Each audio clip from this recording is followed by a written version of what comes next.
Bien-aimés, bonsoir. Que Dieu vous bénisse.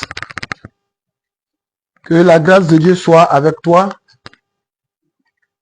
Et que sa paix qui règne, son Dieu, soit avec toi.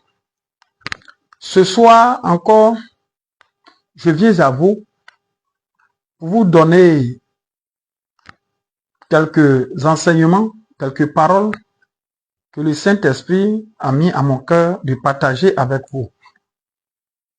Je suis ravi d'être avec vous. Vous êtes avec votre serviteur, Révérend Ndangoran Charles, de la mission évangélique Bethesda, Hermakono Diez, précisément Hermakono Ouagana, dans la sous-préfecture de Dero Didizo, précisément dans la préfecture de Guitry, d'Ivo. Ce soir, le message que nous devons partager, vous qui me suivez en direct, j'aimerais que vous vous asseyez bien. Peut-être que d'autres dorment ou d'autres en sommeil. Mais le plus important, toi qui es encore debout, il faut me suivre. L'Éternel m'a donné depuis la semaine passée d'enseigner sur le Saint-Esprit. Le Saint-Esprit que beaucoup ne connaissent pas. Beaucoup ne peuvent pas s'approcher de lui. Beaucoup ne peuvent pas s'acquérir du Saint-Esprit. Parce que le Saint-Esprit est une personne. Il n'y a que ceux qui sont enfants de Dieu qui la connaissent. Et que le Saint-Esprit aussi les connaisse. Ceux qui sont enfants de Dieu, je l'ai prêché il y a 2 jours. Ceux qui sont enfants de Dieu, c'est ceux qui ont pu garder et mettre la parole de Dieu en pratique. Ceux-là ont aimé Dieu. Quand on entend aimer Dieu, elle est une personne invisible qu'on ne voit pas physiquement. Mais nous devons l'aimer. Aimer Dieu, c'est de, premièrement, aimer soi-même et son frère comme soi-même. Aimer sa sœur. Pas aimer dans le sens diabolique, mais aimer dans le sens christianiste, dans le sens spirituel. Et dans le sens vrai. Pourquoi je dis ça? D'autres prennent leur aimer pour faire goga. Je ne suis pas en train de parler de ça. Et cet amour-là, Dieu, lui, le Saint-Esprit, il ne regarde pas ça. Mais le Saint-Esprit, beaucoup d'hommes ne la connaissent pas. Parce qu'ils n'ont pas, et ils ne la connaissent pas parce qu'ils ne peuvent pas le connaître. Parce qu'ils ne sont pas avec lui. C'est ceux qui sont avec le Saint-Esprit qui connaissent le Saint-Esprit, qui connaissent son rôle, qui connaissent son ministère, qui connaissent son importance. Frère, bien-aimé, l'importance du Saint-Esprit dans la vie d'un chrétien est très, très, très, très importante. Quand tu n'as pas le Saint-Esprit, tu ne peux entendre Dieu. Parce que quand tu entends la voix de Dieu sonne, pour toi c'est un bruit, ou bien c'est les bourdonnements, les grondements.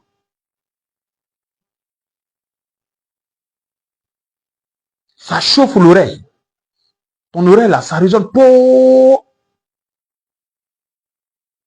Parce que tu n'es pas en connexion avec le Saint-Esprit. Tu ne connais pas le Saint-Esprit.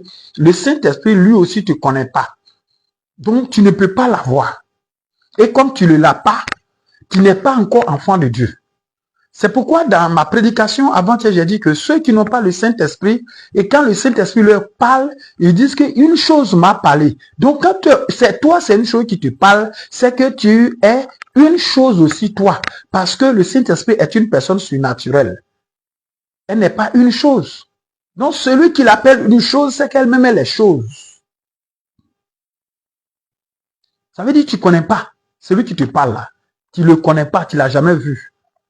Mais je vais te dire, l'Éternel m'a chargé de te dire, il est très important que tu t'apprêtes à chercher Dieu véritablement.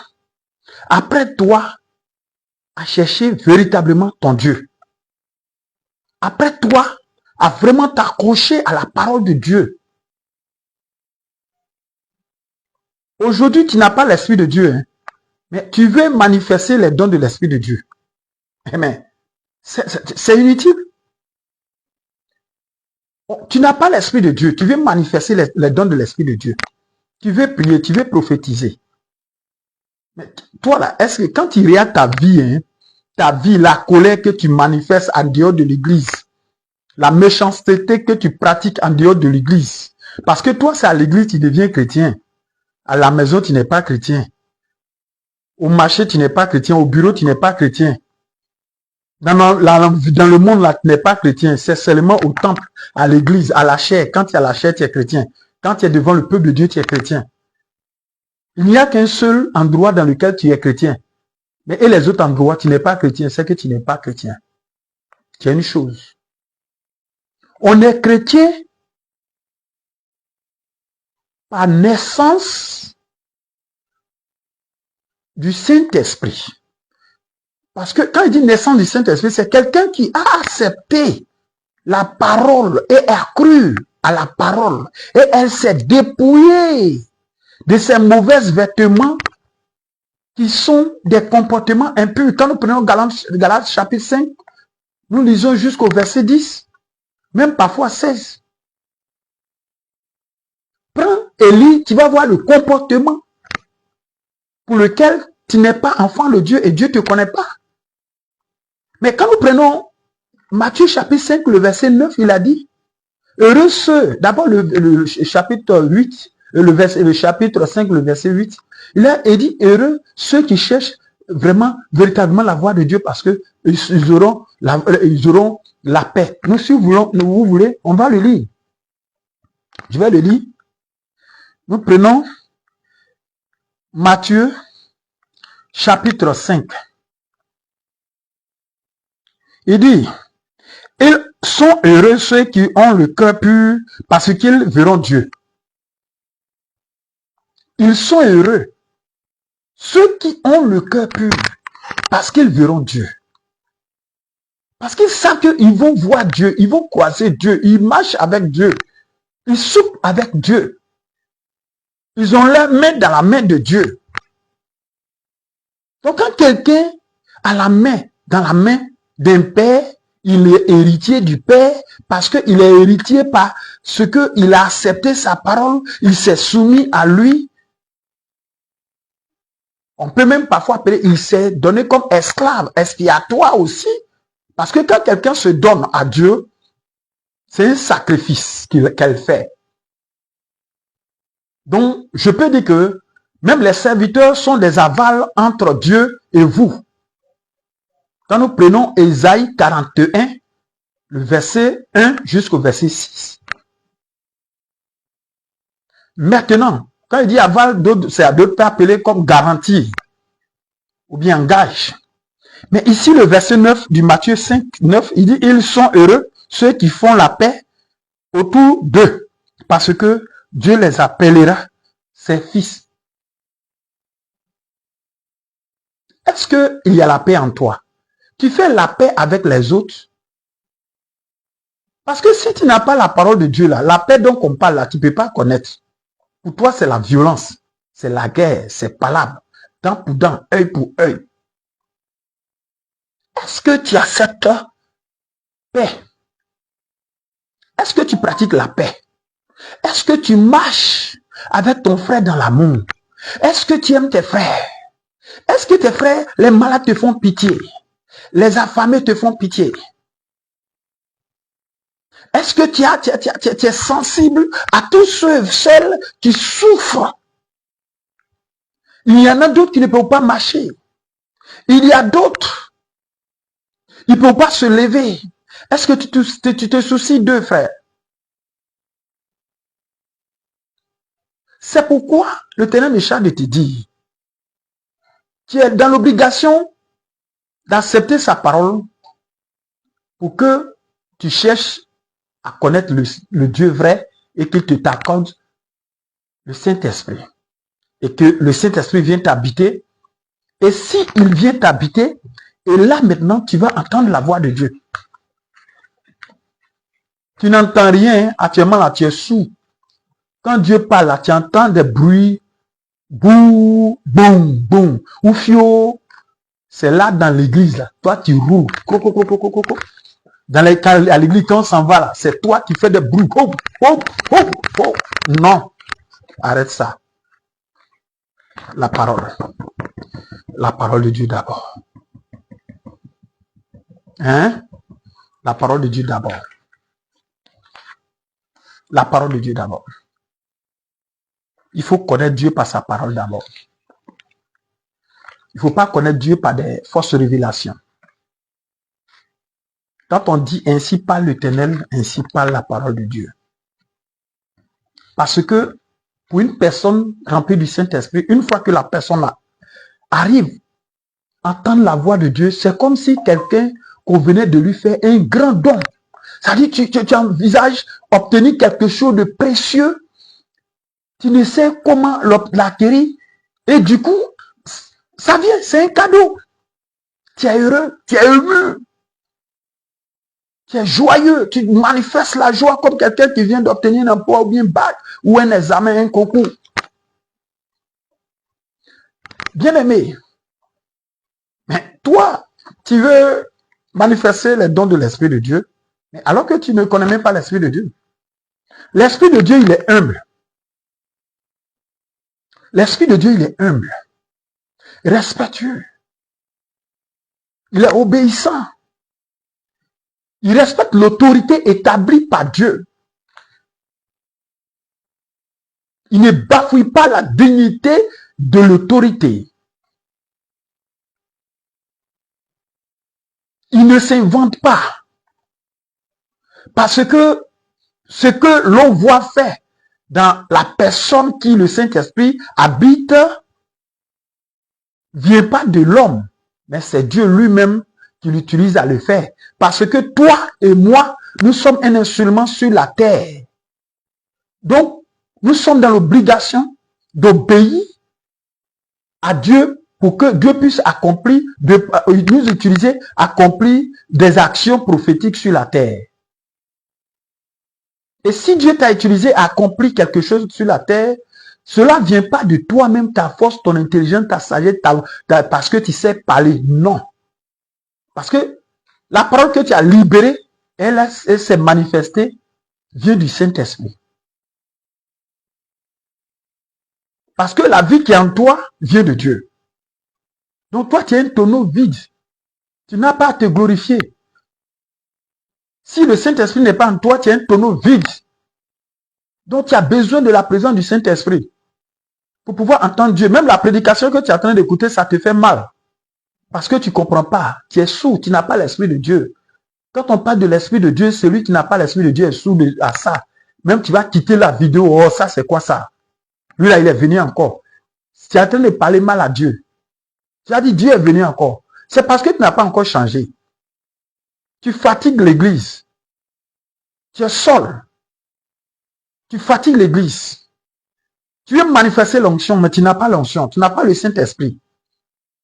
Donc Dieu me charge ce soir de te dire encore, ou en ce matin pour d'autres, de revoir leur vie. Parce qu'il est assis sur le trône de pardon pour leur pardonner. C'est pourquoi il est en train de m'utiliser à te parler. Que ma personne ne te gêne pas. Hein? C'est comme ça, moi aussi j'ai reçu l'enseignement. C'est comme ça, ça m'a brisé. Et j'ai accepté. Aujourd'hui, je suis en train de te communiquer ça. Ça, c'est le message de Dieu. Accepte-le.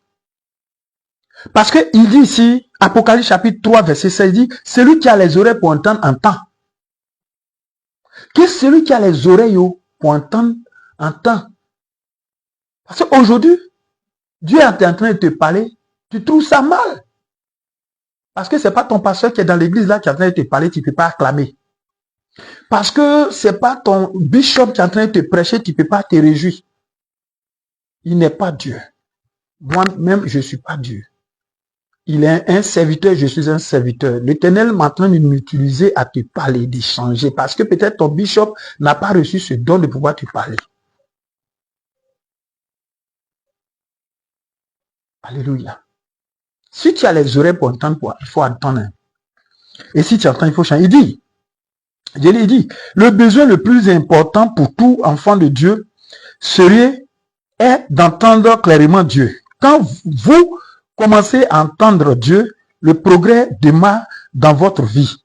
C'est un grand moment dans votre vie. Et le jour où vous entendez clairement la voix de Dieu, et c'est de manière quotidienne, la communication avec Dieu satisfait le désir le plus profond du cœur de l'homme et aussi celui de Dieu.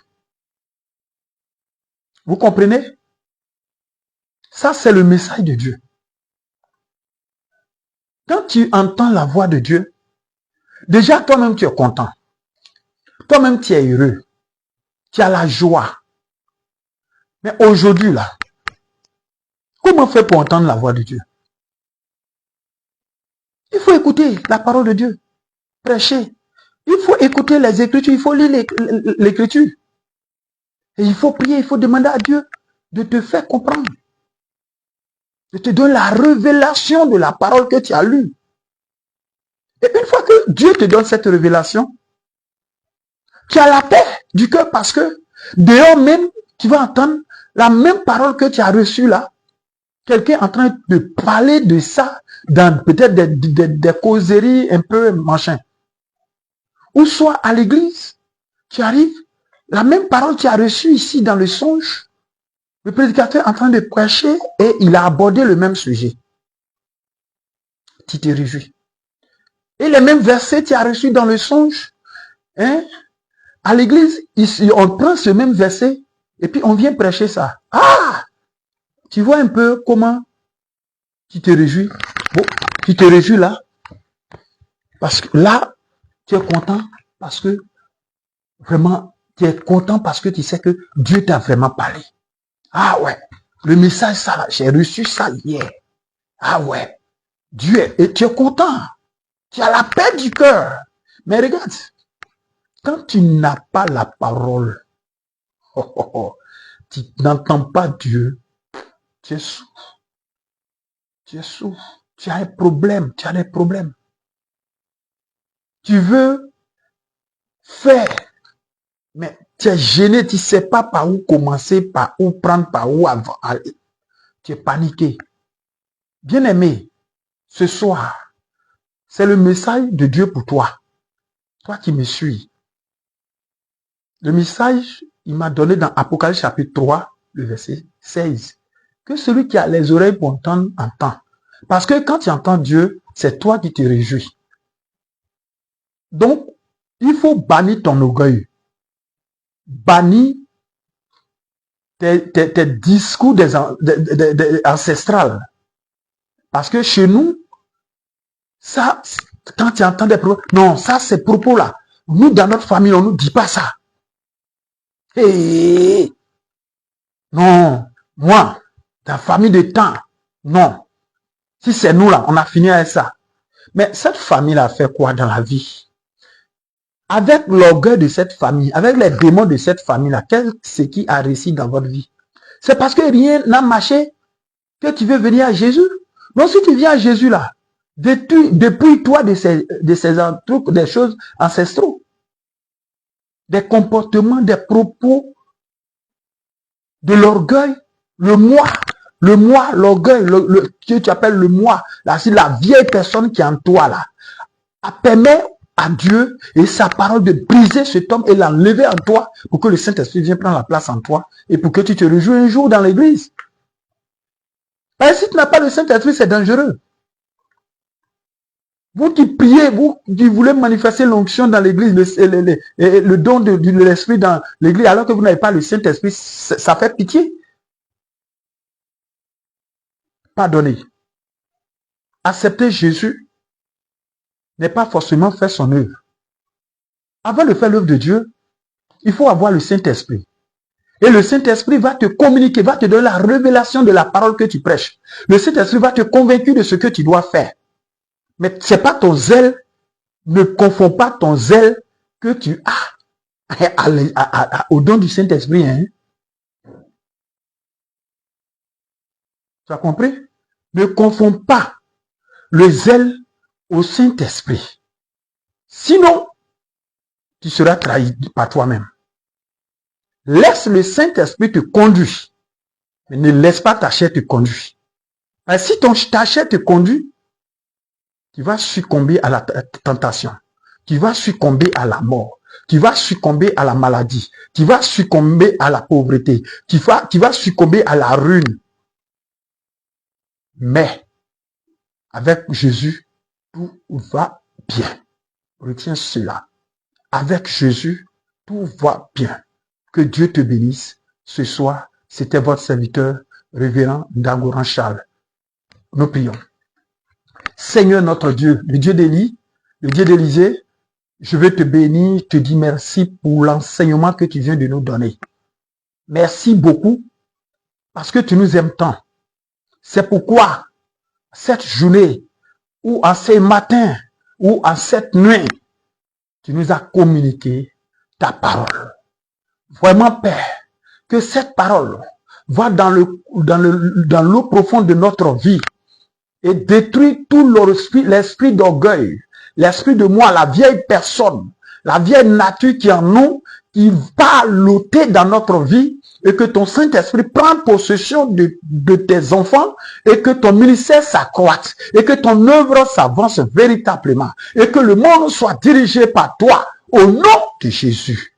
Oh Seigneur, pour ceux qui sont malades, qui ont besoin de toi, ceux qui sont malades, qu'ils sont couchés, ils sont dans les hôpitaux, ils sont dans les cliniques, ils sont dans des camps de prière, qui ont besoin de toi.